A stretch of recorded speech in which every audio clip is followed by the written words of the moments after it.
So let me bring up this question because I had the same question that like Drew has here, and you guys said that basically that the Detroit Lions have no pressure on them this year, but they did trade for a top tier quarterback in Jared Goff, and they gave up actually quite a bit to get him and Matthew Stafford plus some picks, if I'm not mistaken, like on that. So Tori, how do the Lions have no pressure to succeed this year?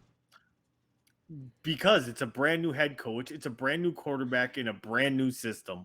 It's There a is terrible not quarterback. there is he's not a terrible quarterback though. I mean, he went to a Super Bowl, Wyatt. Yeah. Well, come So on now. Hold on. he is not a terrible quarterback. He's not a top tier quarterback, but he's There. not terrible.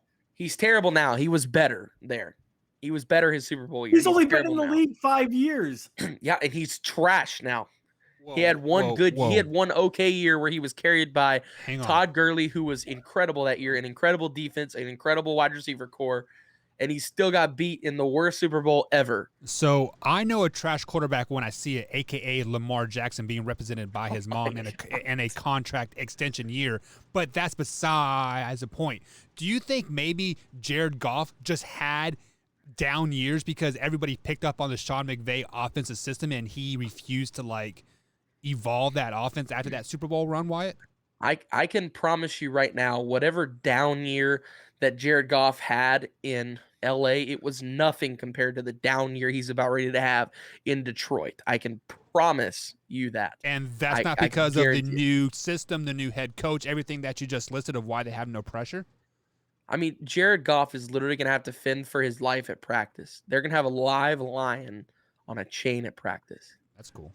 And we're expecting them to have pressure to win a Super Bowl or whatever we're expecting this pressure for. No, I promise you, there is no pressure. I'm not saying pressure to win a Super Bowl, but I'm saying pressure to be a winning team. No, because I think they know who they are. They know who they are. They know they're Jared Goff. Not going to contend. Jared Goff probably knows that this is his 1 year in Detroit. Like, he's literally just like, there's no way he bought a house. He's living in an apartment. All of his stuff is still in boxes because at the end of this next year, after the Lions draft a quarterback, he is going to go elsewhere. I'm telling you. So I have heard reports that the Lions saying that Jared Goff is no bridge quarterback. He is their guy. Tori, do you think they're going to draft a quarterback next year?